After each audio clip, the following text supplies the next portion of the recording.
Hare Krishna. Hare Krishna Guruji, Dandavat Pranam. Dandavat Pranam. Yeah, so shall we start now? Which verse are we doing today? Guruji, 56. This is okay. Om Ajnanatirmirandhasya Jnananjanashalakaya Chakshurunmitram Yena Tasmai Shri Gurave Namah. Namah Om Vishnu Padaya Krishna Prishthaya Bhutale Srimate Bhakti Vedanta Swami Nitnam. Namaste Saraswati Deve Gauravani Pracharine Nirvishesha Shunyavadi Paschatya Deshtarine Jai Shri Krishna Chaitanya Prabhu Nityanand Shri Dvaita Gadadhar Shivasadi Gaur Bhakta Hare Krishna, Krishna Krishna, Hare Hare, Hare Ram, Ram Ram, Hare Hare. So, we're doing text 56 today. Om Namo Bhagavate Vasudevaya. Om Namo Bhagavate Vasudevaya. Om Namo Bhagavate Vasudevaya. Om Namo Bhagavate Vasudevaya. Om Namo Bhagavate Vasudevaya. Om Namo Bhagavate Vasudevaya. Rajo Vacha. Shrutam Anvikshitam Brahman. Shrutam Anvikshitam Brahman. Bhagavan Yad Abhashata.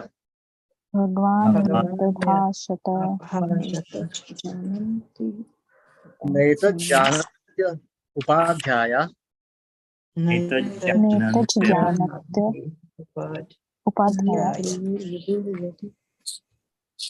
Kimna Bruyar Vidur Yadi. I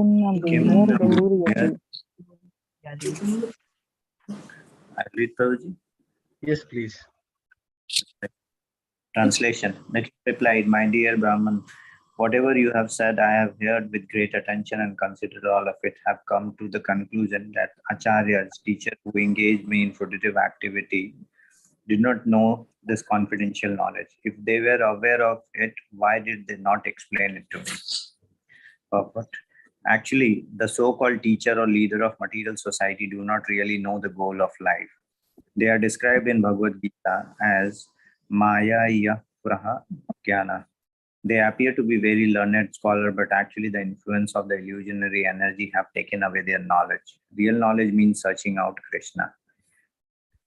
Vedaischa sarver aham eva vedya. All Vedic knowledge is meant for searching out Krishna because Krishna is the origin of everything. Janmadya asya yatha. In Bhagavad Gita 10.2, Krishna says, Aham adirhi devanam. I am the source of the demigod. Thus, Krishna is the origin and beginning of all demigods, including Lord Brahma, Lord Shiva, and all others. The Vedic ritualistic ceremonies are concerned with satisfying different demigods, but unless one is very advanced, he cannot understand that the original personality is Sri Krishna. Govindam Adi Purusham Tamaham Bhajami. After hearing the instruction of Narada, King Bharishma come to his senses. The real goal of life is to attain devotional service to the Supreme Personality of Godhead. The king therefore decided to reject the so-called priestly orders that simply engage their followers in the ritualistic ceremonies without giving effective instructions about the goal of life. At the present moment, the churches, temples, and mosques all over the world are not attracting people because foolish priests cannot elevate their followers to the platform of knowledge. Not being aware of the real goal of life, they simply keep their congregation in ignorance. Consequently, those who are well educated have become uninterested in the ritualistic ceremonies. At the same time, they are not benefited with real knowledge. This Krishna consciousness movement is therefore very important for the enlightenment of all classes. Following in the footstep of Maharaj Bharishman, everyone should take advantage of this Krishna consciousness movement and abandon and stereotype ritualistic ceremonies that go under the grab of so many religions. The Goswamis from the very beginning differed from priestly class that was engaged in ritualistic ceremonies. Indeed, Sri Sanatan Goswami compiled his Hari Bhakti Vilas for the guidance of the Vaishnavas. The Vaishnavas not caring for the lifeless activities, the priestly class take to full Krishna consciousness and become perfect in this very life. This is described in the previous verse as Paramhansa Sharanam, taking shelter of the Paramhansas, the liberated souls, and becoming successful in this life. Thank you, Babaji. Hare Krishna. Hare Krishna. Hmm. Okay, so Maharaj Barhishma, this Prachina Barhi, Maharaj Barhishma, he was engaged in so many activities. Actually, you see, in this material world, everyone's interest is simply to fill up the belly. So many people engage in so many activities just for the purpose of, making some daily living, enjoying a materialistic life.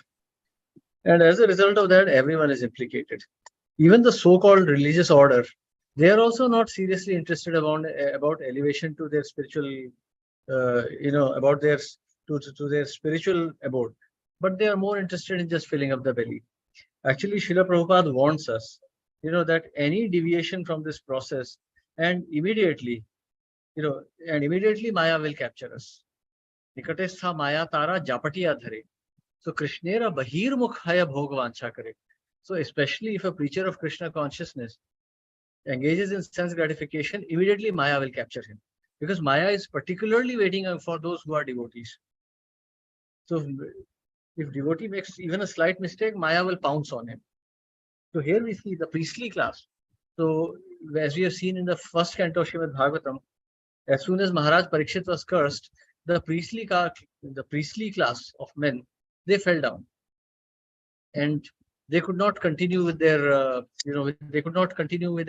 activities of elevation. So in this age of Kali, Kalau Shudra Sambhava, everyone has just become concerned with the activities of filling the body, the belly. And as a result, we can see the whole society is now, whether it's in the priestly class, the administrative class, the business class, or the worker class, they have no higher objectives of life.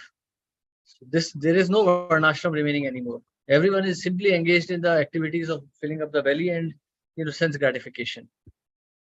So as a result of that, we see in our society also, like for example, Maharashtra is famous for Ganapati worship. Bengal is famous for Kali worship. North India is a hodgepodge of Kali, Ganapati, Hanuman, everything. Then, South India, again, Kartikeya, Murugan. So many forms of the demigods are worshipped simply for the sake of sense enjoyment. Okay, they just go to demigod, they pray for something, and all the prayers are eventually just to gratify their senses. And if the senses are not gratified, then they become atheistic. So we can see, like Prabhupada used to say, that because science is able to fulfill sense gratification, people have become atheistic because they've never had any devotional characteristics to begin with. So therefore, this movement of ours, this ISKCON, is very important that we preach pure principles of bhakti. So, talking about a fulfilled home life, development of society, nation, politics, all this is not our job. Yes, there may be people who like it and they may do it, but not ISKCON devotees. Preachers of ISKCON should not talk about these nonsense topics related to society, family, and other things. If Hindus are in danger, then Hindus should take care of it. If the Hindu population is falling, then someone else can give birth to children. We are Vaishnavas. We don't belong to this world, not to India, not to Hinduism, not to West, nowhere. We are just Krishna conscious. Our abode is Mathura, Vrindavan, Golok Vrindavan. That's our destination. That's our objective. So all this worship of demigods is just so much nonsense. Glorification of Lord Ganpati, Lord Shiva, Lord Lakshmi Devi, Saraswati Devi. They are demigods. We respect them. We offer our obeisances to them, but we do not worship them. So many times we see even devotees are now getting caught up with these things like Vastu, Shanti, or this worship, that worship, or this puja, that puja. So Holi, Diwali, these are not for Vaishnavas. Prabhupada never celebrated any of these. So yes, all these demigods are great devotees of the Lord. They are certainly better than us. But for us, the only worshipable object is Lord Sri Krishna. Hare Krishna. Yes. Any questions or comments?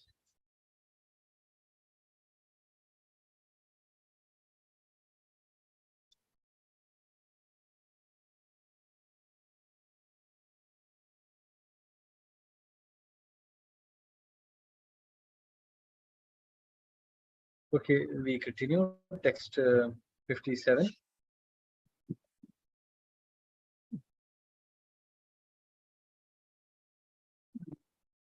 संशयोऽत्र तु मे विप्र संशयोऽत्र तु मे विप्र संचिन्नस्तत्कृतो महान् संचिन्न सत्कृतो महान् ऋषयोऽपि हि मुह्यन्ति ऋषयोऽपि हि मुह्यन्ति यत् तया यत्र वृत्तया. May I read, Prabhuji? Yes, please. Thank you, Ji. Hare Krishna. Shri Prabhupada Ji ki jai. Jai. Translation. My dear Brahmana, there are contradictions between your instructions and those of my spiritual teachers who engaged me in fruitive activities. I now can understand this distinction between devotional service, knowledge, and renunciation. I had some doubts about them, but you have now very kindly dissipated all those doubts. I can now understand how even the great sages are bewildered by the real purpose of life. Of course, there is no question of sense gratification. Purport. King Bharishman was engaged in different types of sacrifice. King Bharishman was engaged in different type of sacrifice for elevation to the high heavenly planets. People generally are attracted by these activities, and very rarely is a person attracted to devotional service, as Sri Chaitanya Mahaprabhu confirms, unless one is very, very fortunate who does not take to devotional service. Even the so-called learned Vedic scholars are bewildered by devotional service. They are generally attracted to the rituals for sense gratification. In devotional service, there is no sense gratification, but only transcendental loving service to the Lord. Consequently, the so-called priests engaged in sense gratification do not very much like devotional service. The Brahmanas, the priests, have been against this Krishna conscious movement since it began with Lord Chaitanya Mahaprabhu.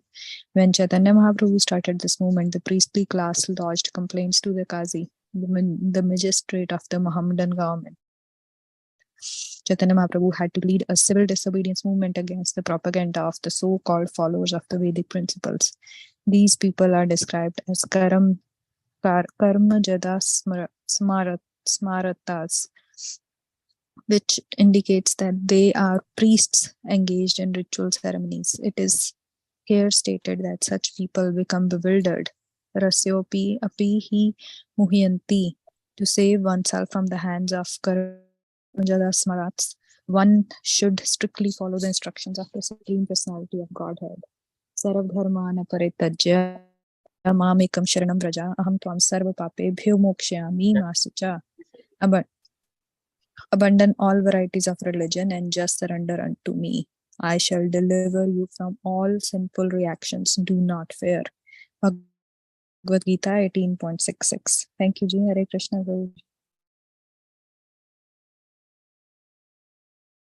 Hare Krishna. Yes. So, whatever you said, I have heard with great attention. I have come to the conclusion that acharyas who engaged me in fruitive activity did not know this confidential knowledge. If they were ever aware of it, why did they not explain it to me? So you see, this is a very practical instruction for all of us. See, we are hearing so many lectures and so many things on YouTube, this Prabhuji, that Mataji, everyone is speaking. We have to evaluate very carefully. That's why I've been saying that even when you are hearing me in this session, you should go back and check with Srimad Bhagavatam. You should cross-check me with Srila Prabhupada's instructions and see whether what I'm saying makes sense or not. Nobody is exempt. Prabhupada always said, surrender with your intelligence, don't surrender your intelligence. So many times people come and say, oh, I like this Prabhuji, I like that Mataji. Yes, that's nice. You should like Vaishnavas. But you should be very careful of what they are saying. Whatever you're hearing, you verify from the Shastra. Like in between, I remember there was a god brother of mine who was convinced by some Prabhuji to have a third child. Because, hey, there is some trouble in India and apparently population is falling. And now he's in financial and physical distress. Because he got this child at a very advanced age and he doesn't know what to do now. So these kind of troublesome situations arise because we don't read the Shastra. We don't hear Srila Prabhupada and we don't think. We just accept things blindly and we get into trouble. So any instruction which is contrary to the instruction of the acharyas and the scriptures has to be neglected, no matter who is giving it.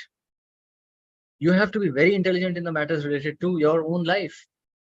If you go to a doctor, you want to make sure that the doctor really is a specialist that he or she claims to be. You won't go to a quack because, hey, because I like him or he's inexpensive or something. You would want to check the credentials of someone who's actually treating you because you're placing your life in his or her hands. So likewise, when you're talking of bhakti, also you have to be very cautious. And actually, as followers of ISKCON, we have no excuse. We cannot say that, hey, Prabhuji, I got cheated, so and so Prabhu cheated me because I didn't know. No, ignorance is no excuse, especially for ISKCON devotees, because Srila Prabhupada's books are saying everything. Everything is here as it is. So where is the question of us getting cheated by anyone? We have to verify everything that we hear. So even what I'm saying here, you can go and verify from letters of Prabhupada, his instructions or his books. Don't surrender your intelligence simply because you've been hearing me for 2 years, or you like hearing me, or you like my language or something. No, must verify everything that I am saying. And that way you'll grow spiritually. You have to meditate on these instructions. You have to verify these instructions and then meditate on them. And that will be the way of that will be the path of your spiritual emancipation. So here we see Maharaj Prachina Barhi is very intelligent. He immediately understands what is right and what is wrong.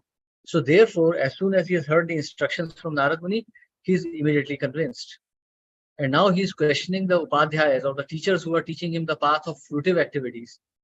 Because that path is full of miseries, temporary and full of miseries. So therefore, now he is convinced that this is what he has to follow.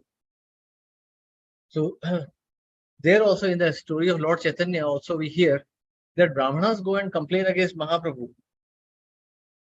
The priest lodge this complaint that, nowhere in Hindu scriptures it is mentioned that one has to chant the names of the Lord loudly.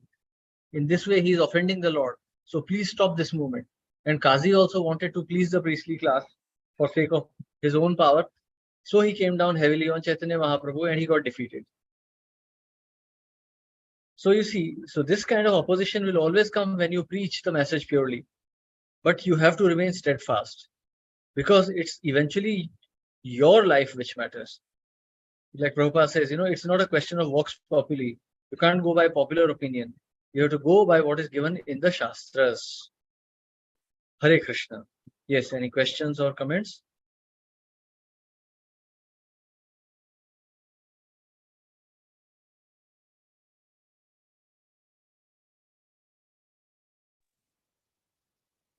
Here it says during Chaitanya Charitamrita movement, there were opposition at that point too.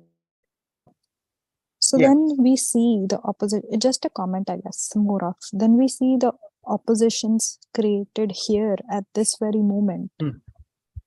Then why, sometimes I feel that if these oppositions were there during Chaitanya Mahaprabhu time, then as a sadhakas, we should not be bewildered on, oh, this is what's happening, or this is what's happening, or those were happening during Chaitanya Mahaprabhu time, then who are we? No? Actually, Prabhupada says that this is a sign of progress. If you are facing severe opposition, then you are actually making progress. Because nobody opposes something which has no value. This is a valuable thing. So therefore, we are facing opposition.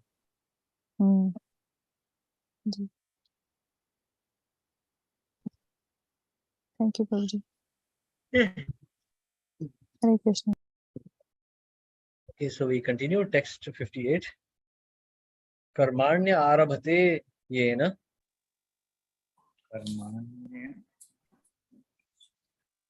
Karmanya arabhate yena. Uman iha vihayatam.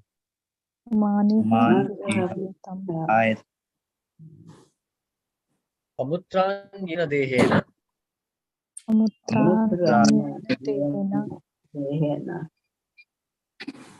Drishtani sayat ashnute. Drishtani sa yad ashnute. May I read, Prabhuji? Yes, please. Translation. The results of whatever a living entity does in this life are enjoyed in the next life. Purport. A person generally does not know how one body is linked with the other body. However, how is it possible that one suffers or enjoys the results of activities in this body in yet another body in the next life? This is a question the king wants Narad Muni to answer. How may one have a human body in this life and not have a human body in the next? Even great philosophers and scientists cannot account for the transferal of karma from one body to another. We experience, every individual soul has an individual body, and one person's activities or one body's activities are not enjoyed or suffered by another body or another person. The question is how the activities of one body are suffered or enjoyed in the next. Thank you, Prabhuji. Hare Krishna. So now this is a question on the process of karma. How does that work? So many times people ask this question that, why am I suffering for my past births? I should have suffered in the past birth itself. Why am I being punished now for it? Certainly, it's a big question. And the law of karma is very subtle. So, of course, Narad Muni is going to explain this in the later verses. So, you see, this body is actually meant for enjoyment. Or, we can say enjoyment or suffering of the various karmas that we have accumulated. So, naturally, there won't be sufficient time for us to finish all the karmas of this life also here. So therefore, they get accumulated for the next one. Like, for example, you have an examination. So you have 3 months or 4 months. If it's a semester, then you have like four and a half months to study. So all that time is actually meant for your examination study. If you spend that time in frivolous activities, then at the time of exam, you're bound to suffer. So likewise, this body is a preparation for the next body. Once a student studies for 12 years so that he can get into the university. Now, one may think, what is the use? I have studied history, civics, geography, and now I'm studying medicine or I'm studying engineering.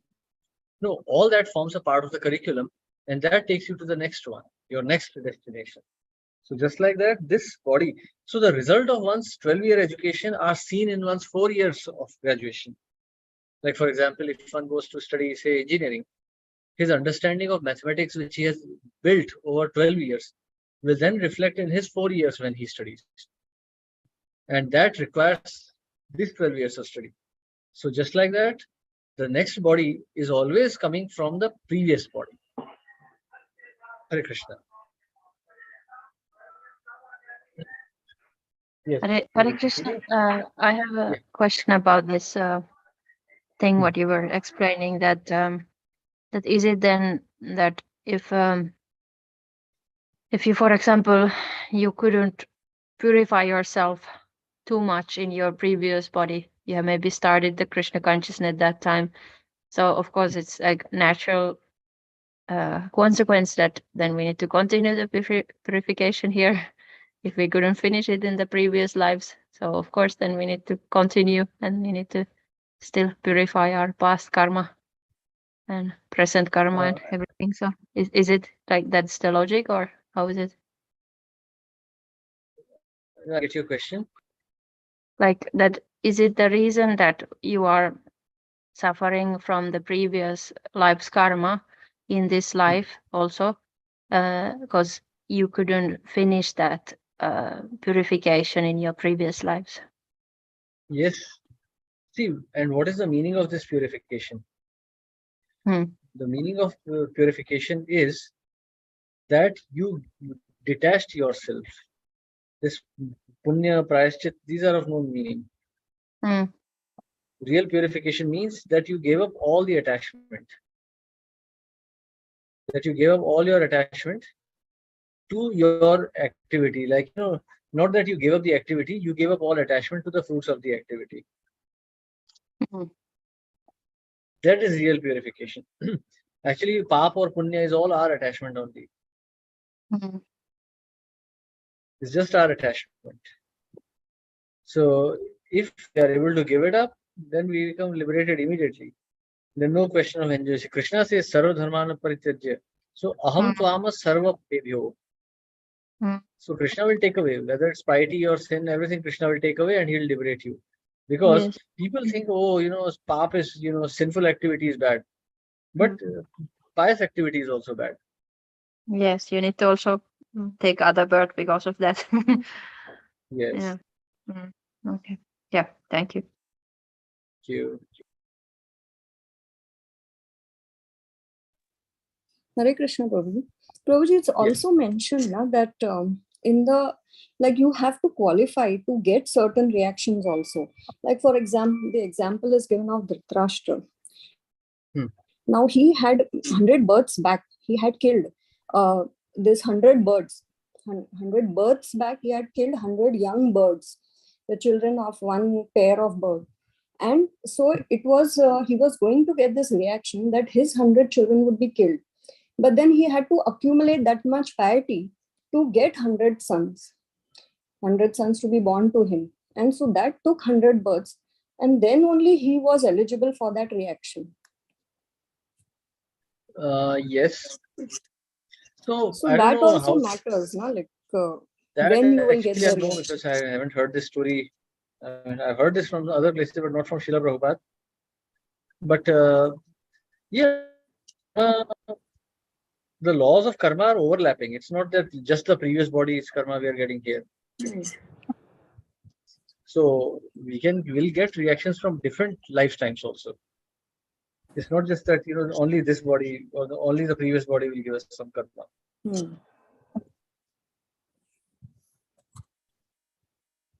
So yeah, but the point is, why be there?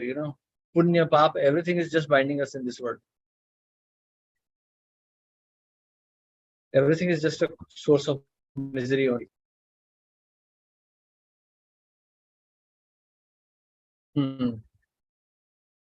Yeah, so we continue text 59. Iti Veda Vedam Vada. Iti Vedam Vadaham. Shruyate Tatra Tatraha. Shruyate Tatra Tatraha. Karma Yat Kriyate Proktam. Karma Yat Paroksham Na Prakashate. Paroksham Na Prakashate. Yes. Shall I read, Like Prabhu? to read? Yes, please. Hare Krishna. Thank you, Prabhu. Translation and purport by His Divine Grace Swami Prabhupada. Translation. The expert knowers of the Vedic conclusions say that one enjoys or suffers the results of his past activities. But practically it is seen that the body that performed the work in the last birth is already lost. So how is it possible to enjoy or suffer the reactions of that work in a different body? Purport by His Divine Grace Swami Prabhupada. Atheists want evidence for the resultant actions of past activities. Therefore, they ask, where is the proof that I am suffering and enjoying the resultant actions of past karma? They have no idea how the subtle body carries the results of the present body's actions down to the next gross body. The present body may be finished grossly, but the subtle body is not finished. It carries the soul to the next body. Actually, the gross body is dependent on the subtle body. Therefore, the next gross body must suffer and enjoy according to the subtle body. The soul is carried by the subtle body continuously until liberated from gross material bondage. Hare Krishna. Hare Krishna.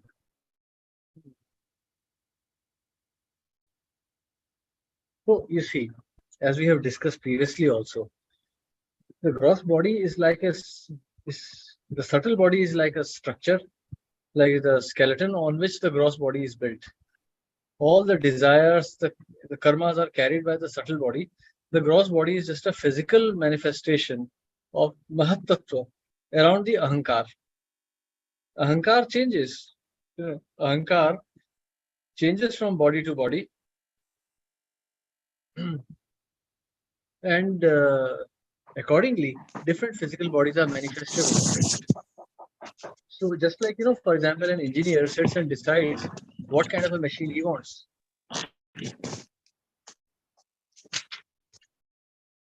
So just like an engineer decides what kind of machine he wants, and then he designs it and then builds it. So actually the machine is built in the mind of the engineer, and then it manifests in the metal or material. So just like that, one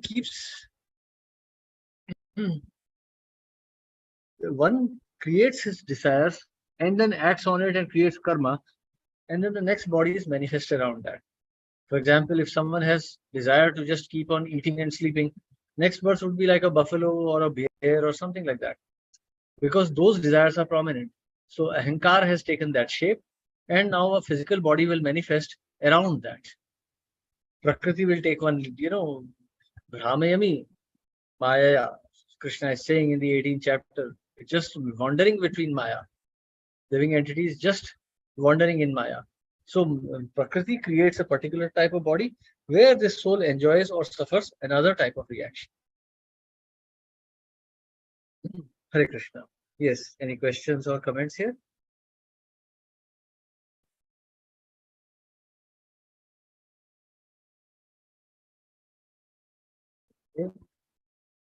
Okay, see, I'd like to stop a little early today because tomorrow is a very busy day. I mean, Oscari Prabhu, who was here, is leaving, so I have to do some preparations. So I'll take your leave now. Tomorrow we'll continue with this discussion on the suffering and enjoyment of karmas in the different bodies. Okay, so thank you very much, everyone. Hare Krishna. Srila Prabhupada ki jai. Jai Hare Krishna. Hare Krishna. Thank you.